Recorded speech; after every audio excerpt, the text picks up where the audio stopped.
Vocês conseguem ver aqui claramente uma diferença na coloração. Estão vendo?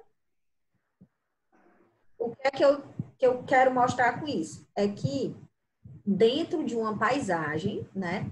Aqui foi um fator altitude e, claro, outros fatores que a gente vai falar, mas basicamente foi a altitude. E eu tenho, devido a isso, devido às condições de relevo, né, e condições hidrológicas, uma mudança clara no tipo de cor, que é um dos fatores, né, de classificação dos solos, dentro desse mesmo ambiente aqui.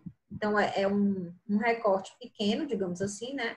É um ambiente que está sob a mesma vegetação, sob o mesmo clima, mas eu tenho aqui o relevo como um fator que eu alterei. E aí, só essa alteração, digamos assim, eu teria essa diferença aqui, ok?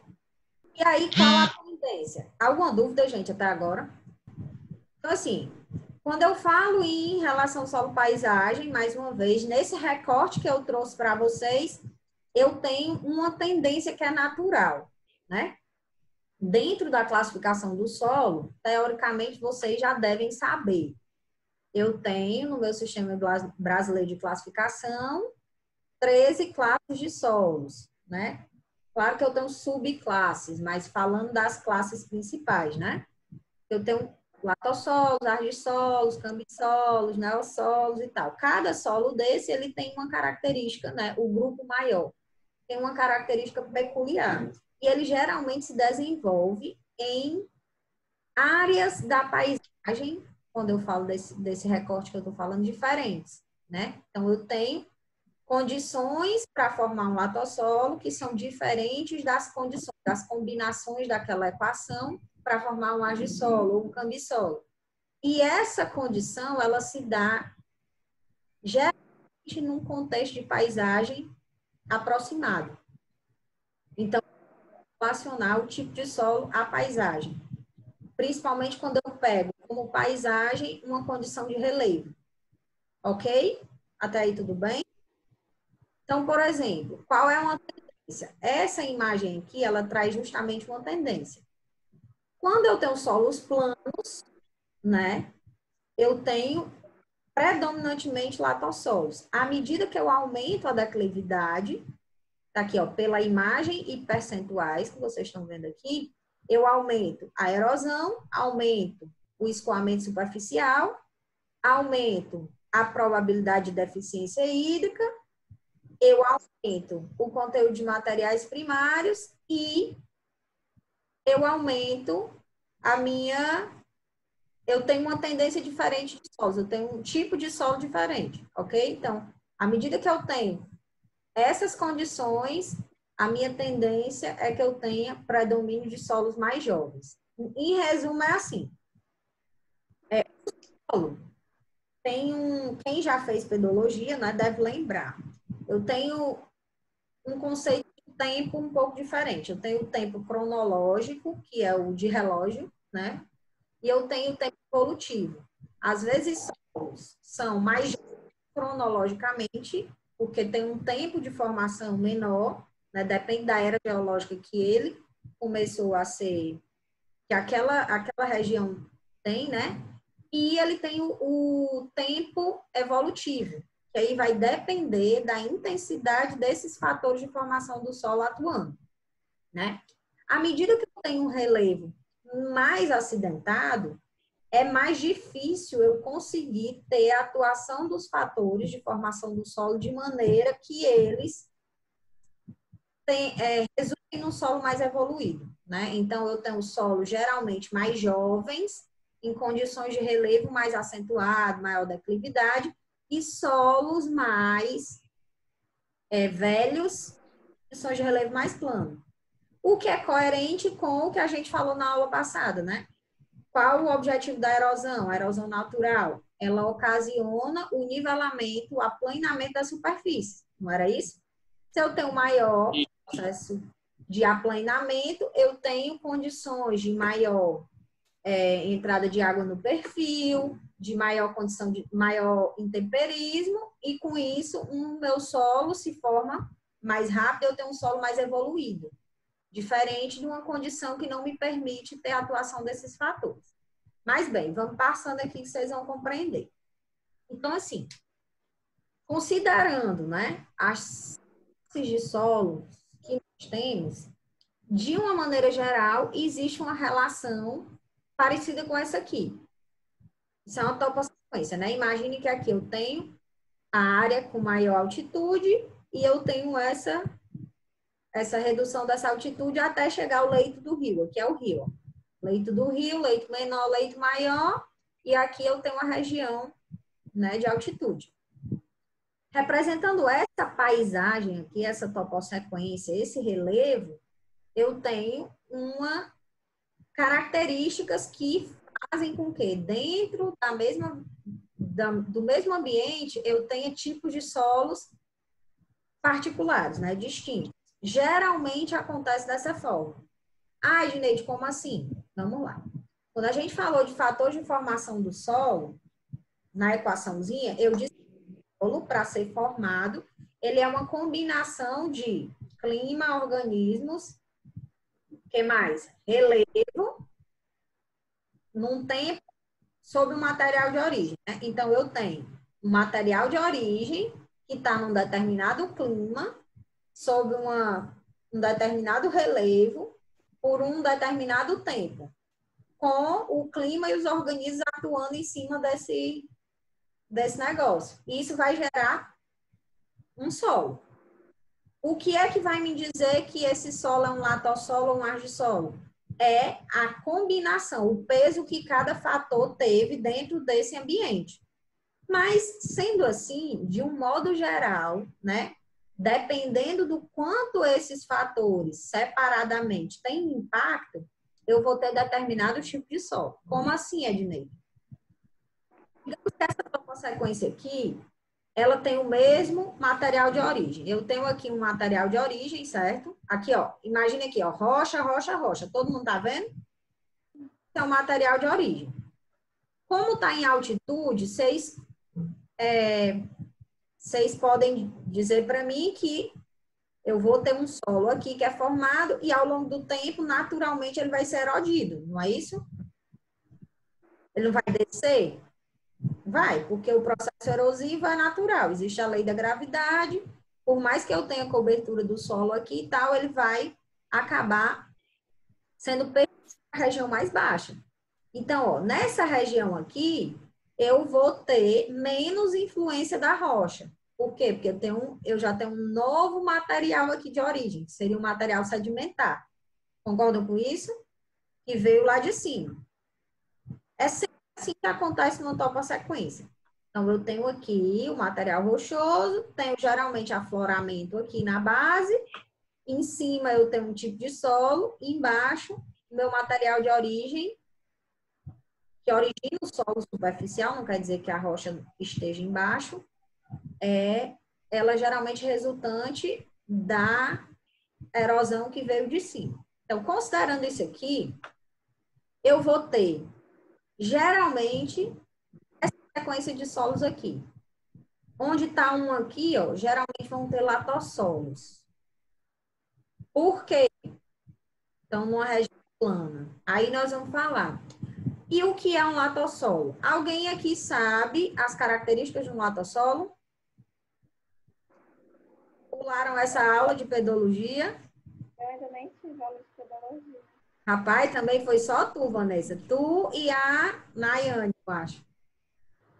Pedro tem que ter responsabilidade, sabe disso. Então, assim, gente, latossolos é um dos solos que tem maior predominância no território nacional, como um todo, né? São solos muito evoluídos, né? Evoluídos do ponto de vista não cronológico, mas também cronológico, né? Mas do ponto de vista evolutivo. Por quê? São solos muito profundos, são solos que praticamente não têm minerais primários, são solos que são considerados muito velhos. Por quê? Porque foram formados numa uma condição que favoreceu o intemperismo químico, principalmente. que é o intemperismo que mais causa evolução do solo. Por quê? Porque a água, ela é fundamental para a hidrólise, né? Hidrólise parcial, hidrólise total, que é quem faz a coisa acontecer. Então, uma vez que eu tenho essa rocha aqui e ele está numa condição que favorece a infiltração de água, essa rocha ela vai ter o intemperismo químico mais acentuado, concordam? E à medida que eu tenho o intemperismo químico mais acentuado, eu tenho uma maior fragmentação dessa rocha, consequentemente, eu começo inicialmente a colonização pelos musgos e tal, e aí eu tenho um ambiente que se torna mais propício à formação do solo, né? Aí chegam os organismos, minhocas, tal e tal, começa, pronto. Por quê? Porque eu tenho um intemperismo químico muito intenso. Por que que eu tenho um químico muito intenso? Porque a água que chega aqui, como eu não tenho declividade, ela não escoa muito. Ela tem uma condição que favorece a infiltração. Quanto mais infiltra, mais eu tenho possibilidade de ter intemperismo químico, ok? Então, geralmente, em solos de altitude, onde a minha rocha aqui, ó, minha rocha, foi quem estava aqui exposta, e foi a partir dela, uma rocha, pode ser sedimentar também, mas geralmente ígnea e tal, ela deu origem, possibilitou a formação desse solo, um latossolo. À medida que eu vou aumentando minha declividade, eu vou tendo o predomínio de outros solos, como o argissolo. O argissolo seria um intermediário entre o latossolo e o cambissolo, né? Seria um solo que pode ser que futuramente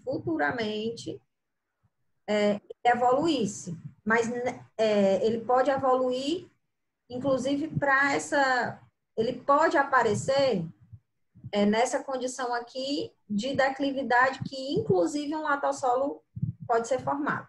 Mas, assim, a grosso modo, o argissolo, ele começa a ser formado numa condição que eu já começo a ter uma declividade suficiente para uma parte significativa da água não ser infiltrada, entendeu? Quando uma parte significativa da água não é infiltrada, eu tenho um menor ou maior intemperismo químico. Comparação a um aqui.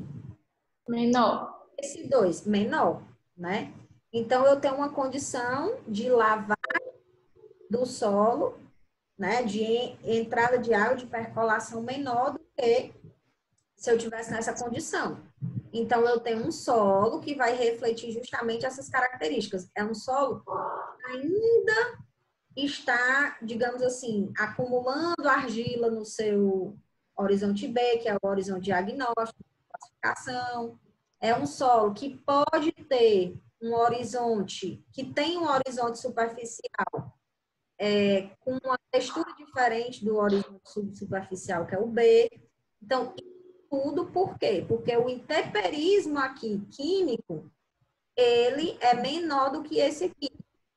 Geralmente eu tenho essa mudança na condição de penetração de água, eu tenho um aumento da aumento superficial e etc. Ok?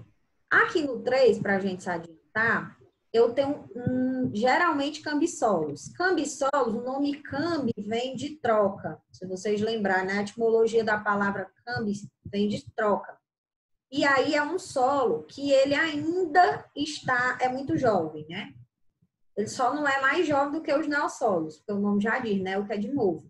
Mas ele é um solo que ele ainda está com o horizonte B, que é o horizonte que a gente chama de diagnóstico, que é por meio do qual a gente realmente bate o martelo sobre um solo, ele ainda está em desenvolvimento. Então, a gente diz que o cambissolo ele tem um B incipiente, porque é um solo que ainda tem um B em desenvolvimento. Por quê?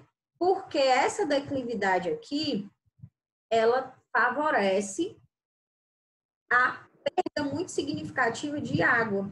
Então, eu tenho bem menor infiltração do que escoamento. Então, mais escoamento, então eu tenho menos intemperismo químico. Então, dentro do mesmo tempo, mesmo material de origem, né? Mesmo tudo, um solo que está aqui, ele vai levar muito mais tempo para ser formado do que o que está aqui, ok? Entendam dentro do contexto da paisagem. Um solo é a combinação de todos os fatores. Uma vez que eu tenho o mesmo material de origem, no mesmo clima, tudo aqui, certo? Mesmo tempo, mas eu tenho uma condição diferente que permite uma menor infiltração, maior escoamento, eu tenho retardamento na evolução do solo. Falou, Nayane? Entendeu aqui, Pedro? 3. Entendi. Oi, professora, é porque tinha caído aqui minha internet, viu? Sim. Alguma dúvida? Ó, 4. Aqui, ó, o 4 seria uma condição que é um pouco pior do que o 3, né? Aqui é a área de declive, digamos assim, bem acentuado. Então, nessa região, praticamente, eu vou ter a lavagem completa, eu vou ter quase a lavagem completa do solo. Por quê? Porque é uma região que está assim, dentro do relevo. Então, a água vem e arrasta, ela praticamente não infiltra. Então, eu terei, provavelmente, uma quantidade de filtração de água e um intemperismo químico muito pequeno. E o que me traz? Geralmente, neossolos litólicos. O que é um neossolo litólico? Neo novo, né? É um solo bem jovem e que ele tem como principal característica a ausência de B, né? Se vocês lembrarem lá da pedologia, não relembrei, mas quem fez, o solo ele é composto por horizontes ou camadas, né? Na sua maioria, horizontes. Como camada só tem o neossolo fluvial. Então, ele tem horizonte a rocha, o horizonte C, o horizonte B, o horizonte E, o horizonte A, dependendo, tem solo que não tem horizonte E, mas seria, no geral, seria A, B, C e E. Então, assim, ó, aqui, eu tenho uma condição que tem completa, digamos assim, 100% de filtração. 2, eu teria 90% de filtração. 3, eu teria 60% de filtração. 4, eu já teria 20% de filtração. O que é que isso quer dizer? Que o meu fator clima, digamos assim, precipitação, né? Ele que estimula o intemperismo químico, que é o mais importante para a evolução do solo, porque é o que vai ocasionar a hidrólise dos componentes químicos que estão no mineral e tal, ele vai ser menor à medida que desce aqui. Então, o meu solo, um solo com mesma rocha, mesmo material de origem, mesmo clima, mesmo tempo, por conta desse relevo, que é essa paisagem que eu trouxe para vocês, né, o recorte de paisagem que a gente está tratando, ele vai ser diferente. Por quê? Porque a condição climática, não é a condição clima, não é o clima local, mas é a condição de, digamos assim, de intensificação do intemperismo químico, que seria o fator principal aqui, ele é menor. Porque aqui toda a água infiltra. E aqui só 20% da água infiltra. Por quê? Porque o relevo, né? A declividade faz com que a maior parte da água seja escoada. Quando não tem infiltração de água, eu não tenho hidrólise, né? Digamos, a grosso modo. Menor hidrólise, menor intemperismo químico, menor degradação da rocha, menor formação do solo. Ok? Todo mundo entendeu isso? Sim. Então, em resumo, se eu pegar como paisagem, né? Como paisagem, meu recorte de paisagem for esse relevo, eu vou ter, geralmente, a tendência é que no relevo, uma topossequência desse tipo, eu tenha essa condição de solos. Ok? É o caso, por exemplo, se eu estiver tratando lá, vamos lá, aí perto de Sobral, a Meruoca. Meruoca é o quê? É maciço residual, é? Sim. Pois Sim. é. Uma altitude de quantos metros, mais ou menos? 300? 150? Não sei. Não 700. recordo. 300?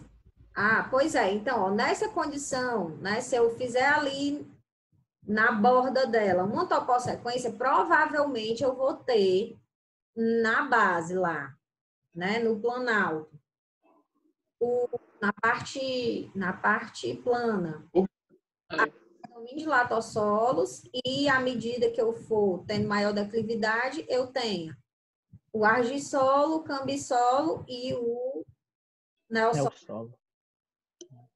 certo? E mais próximo do rio, eu teria aqui solos que são considerados hidromórficos, digamos assim, que são solos,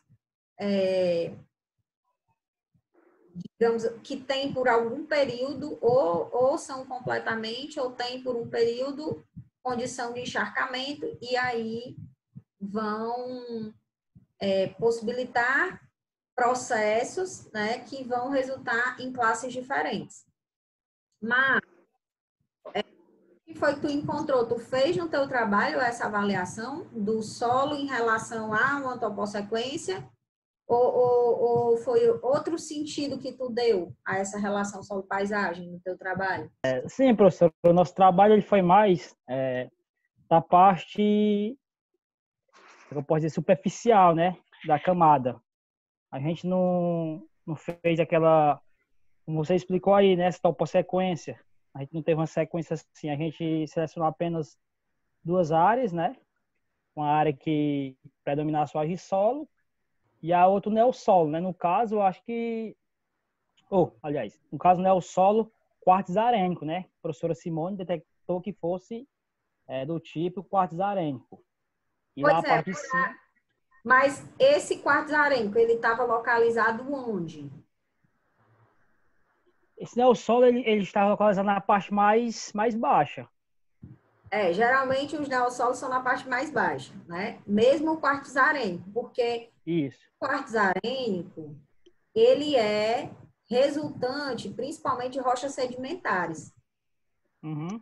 E Isso. dentro de uma topossequência, né? Claro, se eu tiver mesmo aqui o arenito, né? Não é que não possa ter rochas sedimentares na parte de altitude, não é isso que eu estou querendo dizer, mas se eu pegar uma topossequência como essa aqui, mesmo que esse material de origem aqui não seja de origem sedimentar, seja ígnea, por exemplo, a tendência é que na base tenha material sedimentar. Pode ser que aqui o material de origem seja o mesmo, né? Por exemplo, aqui, se eu continuasse, podia ter rocha, esse R.